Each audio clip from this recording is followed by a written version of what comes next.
Good morning, good evening, good afternoon, wherever the heck in the world you are. It's the one and only Optimus Primate, aka the Gorilla Economist, coming to you live with my main man, the one and only Baron of Bitcoin, the Czar of Crypto, the Sultan of Silver, the Gandalf of Gold himself, the one and only Pathfinder to the road to Ruda, and the one who is out there making the world a better place for you and for me and the entire human race. It's the one and only Bix Weir. Bix, what's up, buddy?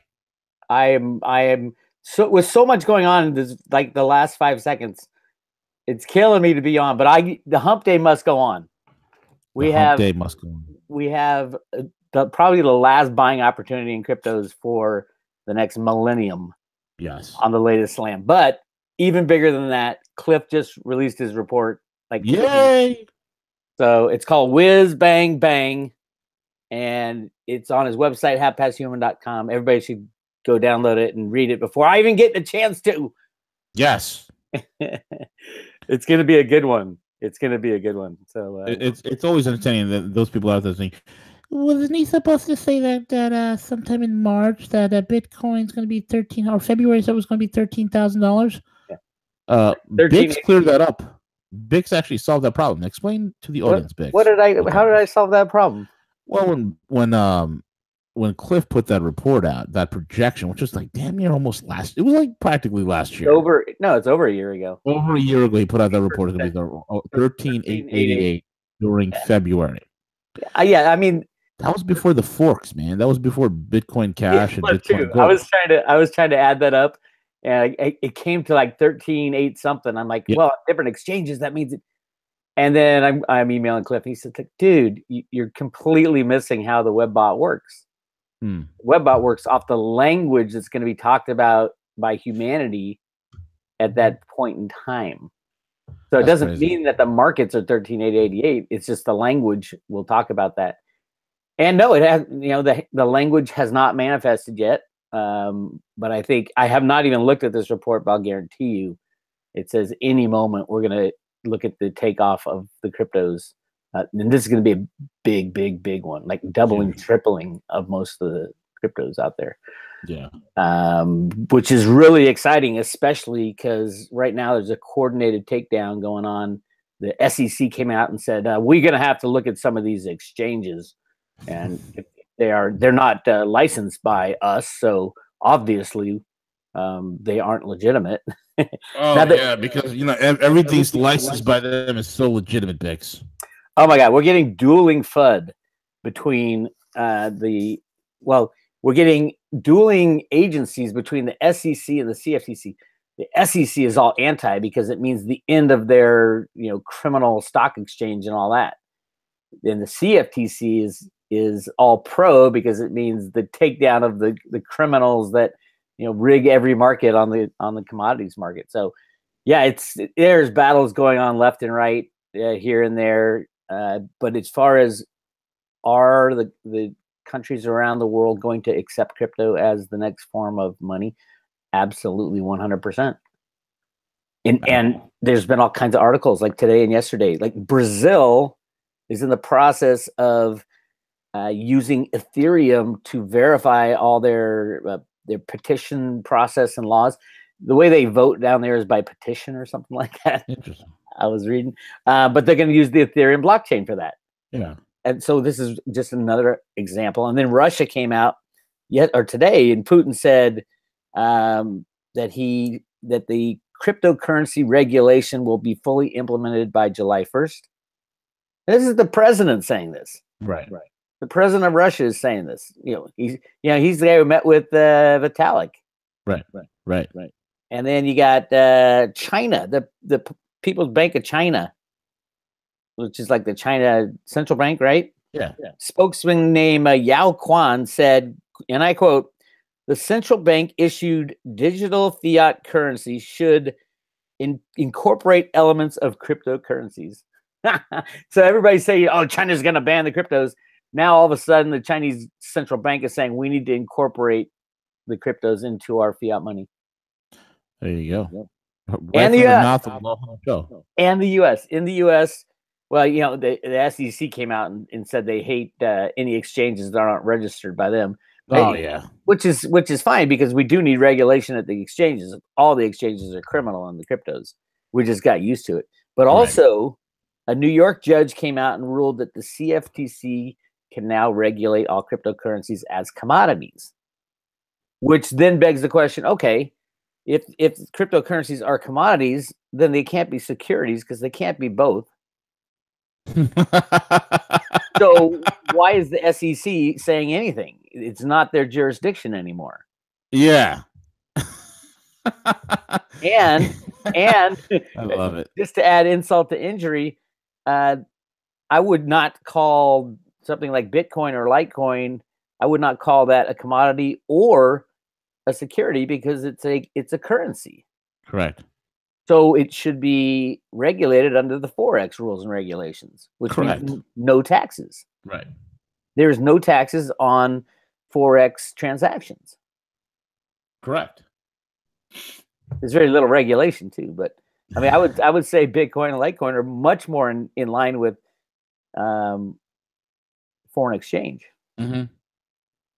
So yeah, our dysfunctional government is still just as dysfunctional, but they are definitely. This is definitely, and I think this is the last slam because I mean, the cryptos went down like 10-20%, all of them in an instant over the last couple minutes, and I'm thinking I sent out an email to everybody saying this is it. If you're gonna buy anything, buy it all now because we're gonna get up to this next run, and it's gonna be a big one, a real big one.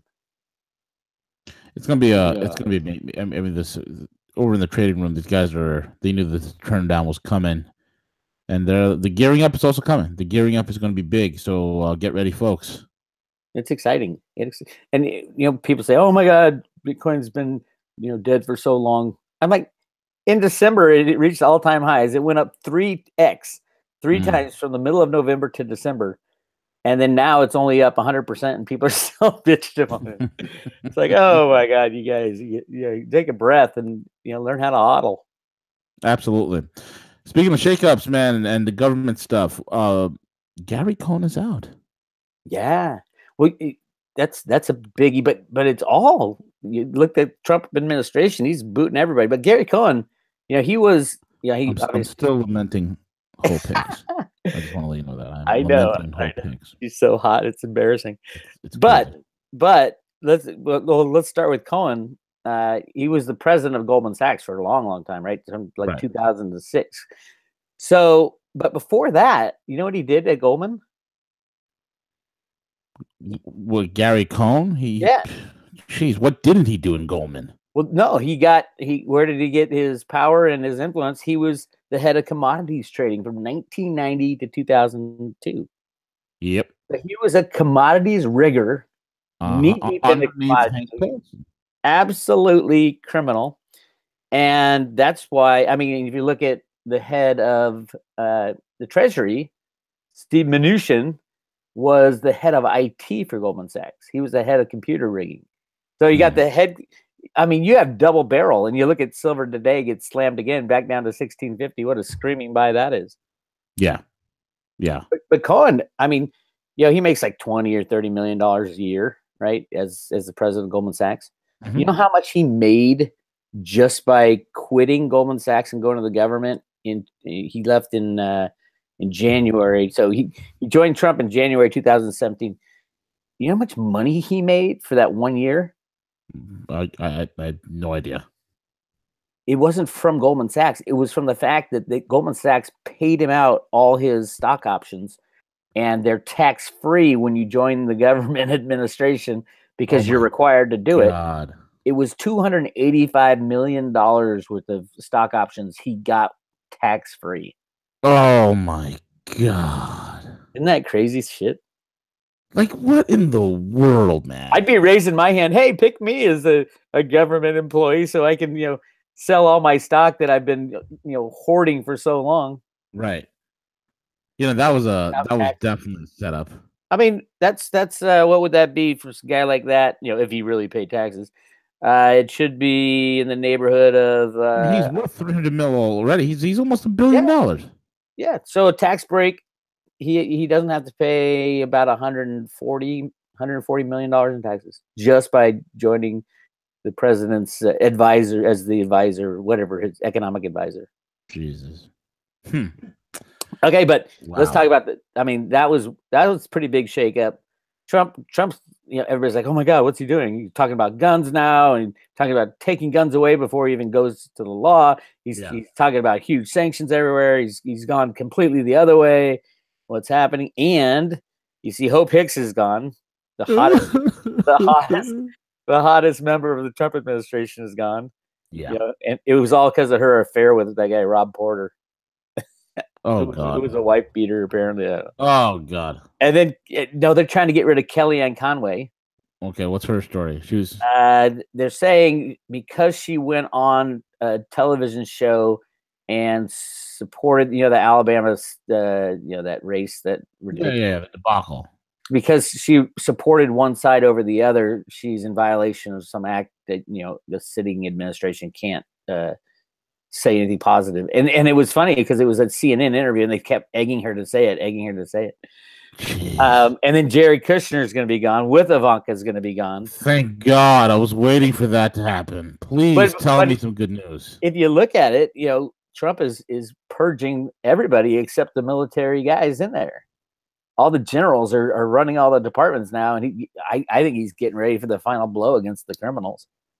He even joked at the they had this gridiron dinner thing. Yeah, what's that all about? What's the gridiron dinner?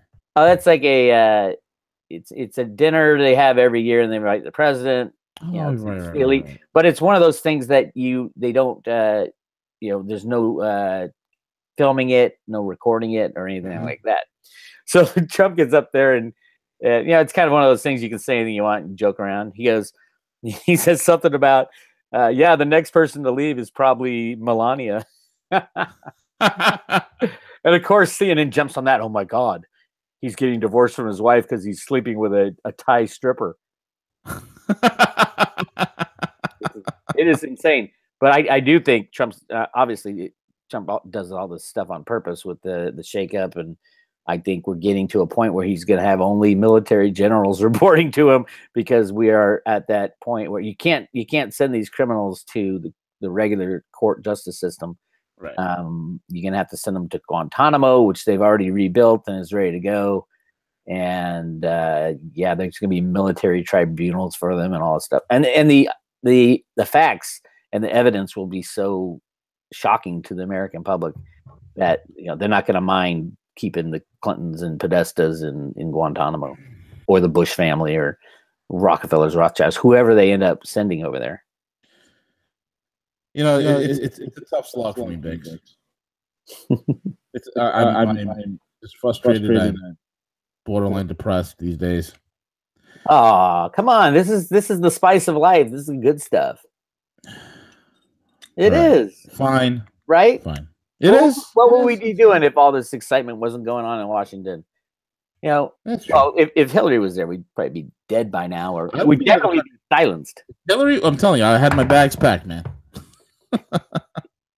All my bags are packed. I'm ready. I would go to Outer Mongolia. Well, that's where she's going to end up now. She's going to a little island retreat called Guantanamo, Cuba. That always cracked me up. Why we have a military base in Cuba? I mean, literally. I mean, is it sovereign U.S. territory? And obviously, we can defend it, but I just never got that. And there's so much things going on behind the scenes that we're not told. It's sad. There's tons of stuff, man. I just want this entire shit show to be wrapped up with, Well, what shit show? That's the thing. It's like, which one do you want wrapped up? Because all of it. Well, yeah. Once they start arresting like Podesta and Clinton and the Bushes and John McCain and all the criminals that are out there, and show the evidence against them, which is the most horrific stuff you've ever seen in your life. Yeah. Then it all falls apart. And then we question everything. The latest purge by YouTube is, I mean, that was just pretty much summed everything up about why that shooting happened in Florida. It was all to, because they made it so obvious that was a false flag. It was all to get YouTube people to say, hey, look. And all of a sudden, 1, 2, 3 strikes. You're out. And we can't talk about that. No, there is no YouTube censorship. Please stop saying that. I wouldn't say that. It's a YouTube enrichment. Yes. That's what's happening. We can't talk about that. Remember, last time we talked about the photo shoots. Yes, the photo shoots. Yes. So this time we got to talk about the enrichment. Yeah. No, I don't even want to talk about that. I mean, it's so obvious now. Everybody, all the people who are like into it and fighting that fight, they were gonna shut down Alex Jones. Yeah, he was very, very close to losing all of it. Well, I think a really interesting thing is YouTube, or I heard they're claiming that it was some rogue employees that deleted like 10,000 accounts. Oh yeah, it happens all the time. It's always a rogue employee. It's always a lone bullet from a lone gunman. You know. But if anybody got an extra strike when this happened, or got their YouTube channel removed, I heard all you got to do is have a lawyer call YouTube, and they're going to put back all your viewers and everything instantly because they're so afraid of the repercussions. Congress is ready to basically call a monopoly and break them up. They need to be broken up. It's actually gotten past the point of ridiculous, man. I can't stand it anymore. I can't stand these internet ghettos. It's interesting because they suckered everybody in with YouTube by allowing anything, free speech for them. And then, once they get everybody in, they basically pulled the Amazon thing. If you build it, they will come. And, Amazon didn't make money for years and years and years and years. And then all of a sudden, they control everything. So and they still don't make any money. Oh, true. They still don't make any money. YouTube's doing kind of something similar. They brought everybody on so that it was such a dominant force. And now they're saying, okay, you can be on, but you can't. This is what we want, and you can't do anything because we're a private company. I would say no. I would say because of what you did, because of the way you monopolize this industry, you either need to be broken up or have complete freedom of speech on YouTube. Right, exactly. And hopefully we'll get some lawyers in there to fight the fight on that. And it's gotten to the point; it's almost like a public utility at this point, man. It is. It really is. I hate what they're doing. I hate their little social justice warrior CEO. She sickens me. No, all of them. I mean, yeah, the whole concept of, I have a lot of friends who work at Google, and they basically, it's like a safe space for millennials, and they get free food, and they have their lunch made for them with all organic ingredients, and it's just like that movie The Circle. You ever see that movie? It's a book, but there was that the one with Vince Vaughn and no, that's different. That was a comedy about Google. Yeah, and it was true. It was hilarious. Yeah, that was fun. But the Circle is I think Emma Watson's in it. It's a book. Oh yeah, they made a movie about that. Yes, about that nefarious Silicon Valley firm, company. It's like Google. Yeah, exactly. Data firm. Right. Yeah, and then ultimately they at the end, not to be a plot killer, but at the end they basically turned the table. It was like your life is an open book on social media. She walked around with a camera and everything and embraced the culture. And then that's what all the CEOs were promoting. And then it got turned on them, and all their secrets were revealed. And obviously they're corrupt and criminal. I would say the same thing's going on at YouTube when they declare, oh, no, we don't censor anybody. Bullshit. Why don't you subpoena their emails back and forth to each other of the senior management? Exactly. So yeah, those are my battles. Let's talk about your new health plan, bro. What's going on? All right. So you're a health guy, right? You were in the health industry, right? I'm trying, man. I'm trying to get back into it and be a health guy. I'm trying to fix myself. I got like all these messed up joints. I'm going through the Goscu clinic right now. Dude, I got the fix for you. What is the fix? Have you heard of the plant paradox? No. So this heart surgeon, this guy, what's his name? Stephen Gundry. He's like world-renowned type of heart surgeon. He figured out like 15 years ago that all these patients had similar problems, and they all stemmed from lectins. You know what a lectin is? Lectins. Yeah, I've heard of lectins. Yeah, lectins are part of plants, and part of like most all food, but they're really concentrated in what they are. They're sugar binding plant proteins. So they're in plants and nuts and whole grains. Basically, everything you thought you were supposed to take is killing you. So these lectins get in your gut. They kill off the gut biome, which is like the bacteria and the bacterial flora and stuff. And that's what we use for digestion. I mean, it's living bacteria in your belly, and it kills off that. And then they get in the intestinal tract and basically force themselves into the intestinal wall between the cells, giving room for food to like undigested food to get through the intestinal walls and into the bloodstream with bacteria. Yes, leaky gut syndrome. That's exactly what it is. And they figured out that lectins are the things responsible for that. So all these things that are, and it makes you, I mean, eating all this stuff fattens you up. Absolutely. So everybody he's put on this diet, which is very kind of not lectin free, but very much getting rid of the lectins, like things like fruits and you kind of run out of stuff to eat, but he's got a long list of stuff to eat. Now, obviously, the leafy greens are good, but beans are bad. Beans are just packed full of lectins. Soy is packed full of lectins. Whole grains packed full of lectins. And you can cook them a different way and kill off the lectins. Like if you use a pressure cooker. Yeah. So I've been doing this, and then because I've been doing it, literally, I'm reading this book. I'm like, everything I was doing was wrong, especially I was using Advil for years to get to sleep. Advil PM, the worst thing you could possibly do. Dude, really? It because I always heard, it screws. You've never heard of Jack Daniels? Well, this Advil PM's worse. Not only does it screw up your gut, that's what I heard. You get an ulcer or something, but it helped me sleep. And what it does, it creates these things in your intestines called intestinal webs. So that food gets basically stuck trying to go through the intestines. And so right now I'm completely trying to cleanse all this stuff out of my body. I've already lost 10 pounds. Dude, that's awesome. What's the name of this product? The book is called Plant Paradox. And Plant it goes Paradox. Plant Paradox. And does it have products too, or what?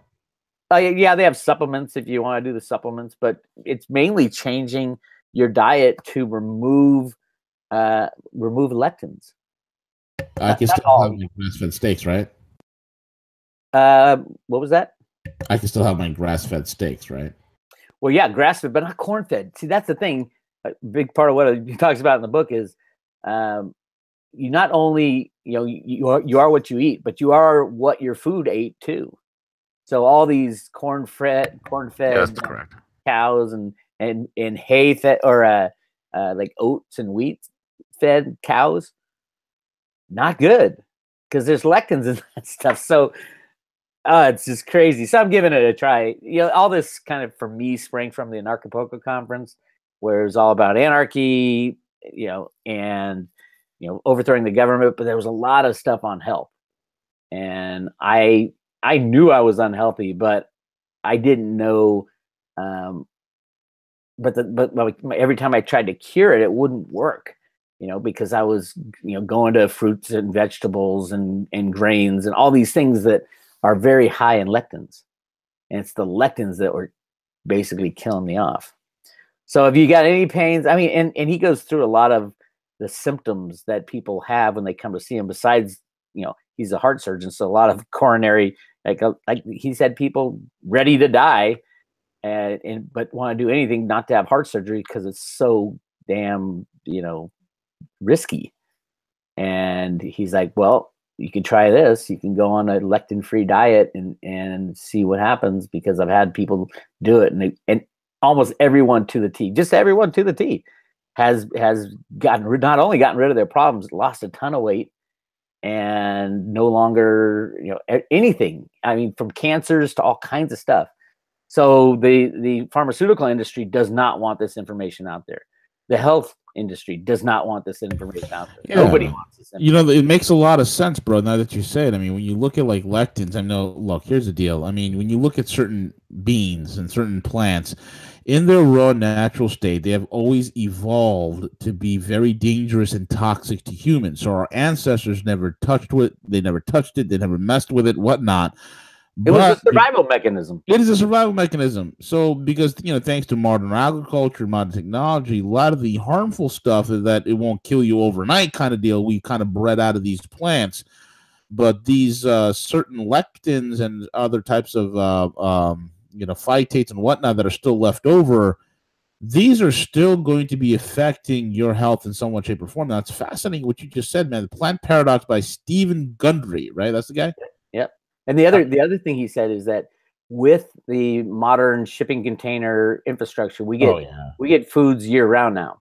Right, which we're not supposed to. But yeah, we're not supposed to, like in the summer, we're supposed to fatten ourselves up for the winter. So we're getting, fruits in the winter now. But he said the way that they're harvested before they're ripe, and then they're given some kind of chemical, right? When they want it to ripen up. And that retains all the lectins and more inside.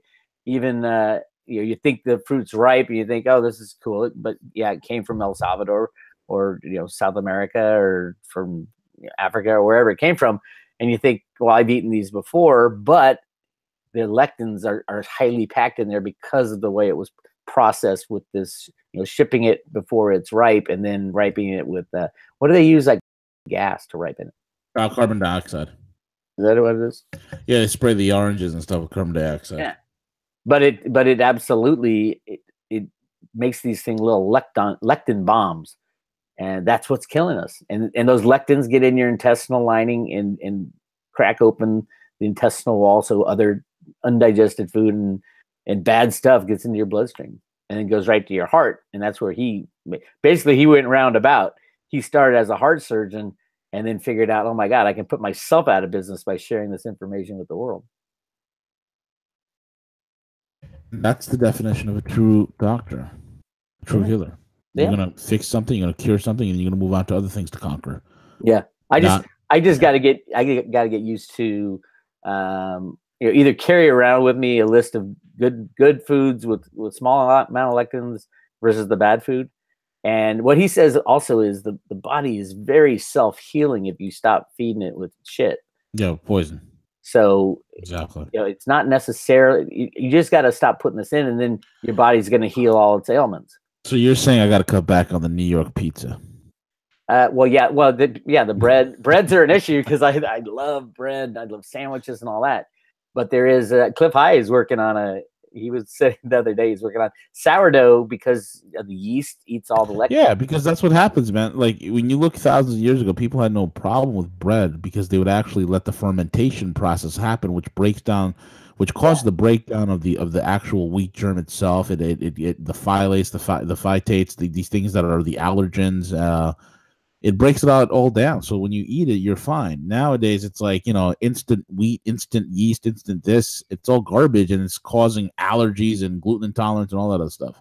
Oh, yeah. Yeah. And I had no idea. You hear this stuff every once in a while, and yeah. So the reason I got onto this Plant Paradox, Clif was trying to help me with my carpal tunnel because I had, all that typing gave me carpal tunnel. And he said, get a scanner. You know what that is? SCENER.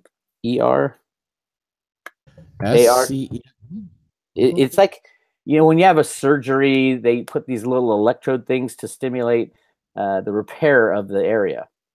So they have little handhelds ones that I've been using. Basically, it puts a little electric shock into your wherever you're affected. So I've been using that on Clif's advice, and then I go, it's going away kind of, but not yet. And he says, I think you need to read this book, Plant Paradox, because he's really into it now and fixing he's probably got a good gut biome, but my gut biome, which is all the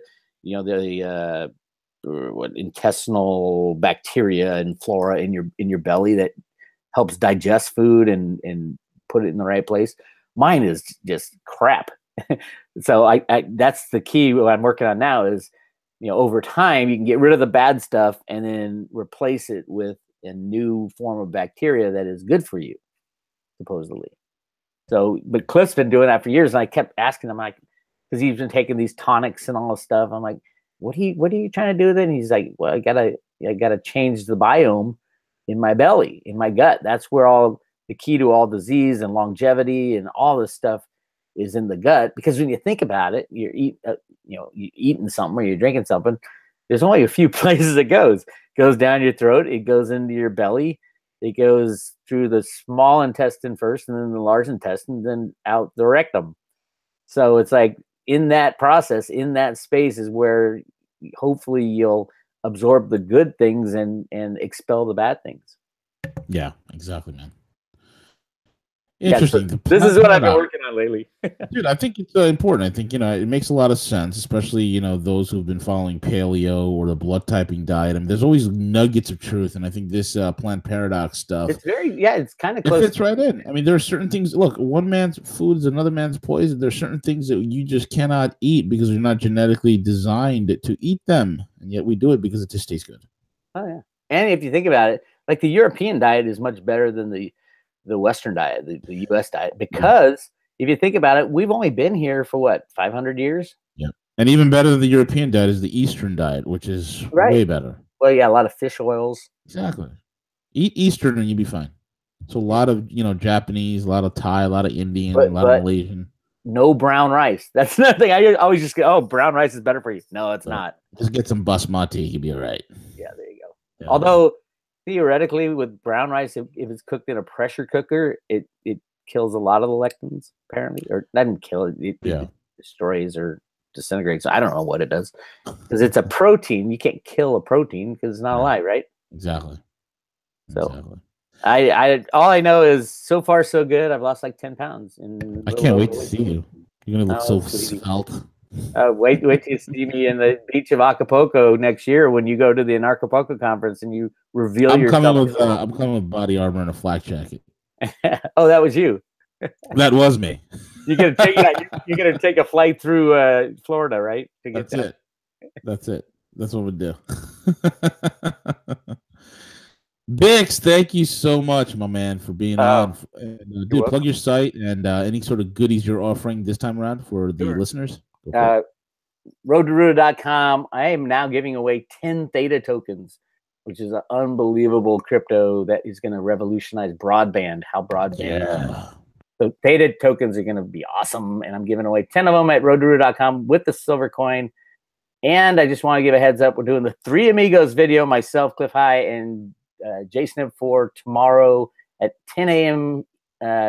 Western Pacific time, and 1 o'clock. Wait a minute, 1 o'clock Eastern time. What isn't it? We should do our own Three Amigos. It'll be more fun. Okay, I'm in. I'm doing all kinds of. I'm talking to Crypto Omar over at Crypto's News tomorrow, and I'm talking to a astrologer tomorrow too. I'm all over the place these days. And, I love it. It's great. It's cool. But definitely go get the Clif High new report. It just got released. I haven't even looked at it. I'm going there right when I hang up the phone, and I'm going to be digging into that for a month. Yeah, because perfect. I think it's gonna. If it says what I think it's gonna say, it's gonna say the cryptos are about to absolutely explode higher. I can't wait. I know, me too. I'm gonna get that report today. All right. And with that being said, folks, we are over and out. Take it away, CJ. Wait a minute, CJ's not here. I guess I gotta take it away. Take it away. I'm taking it away.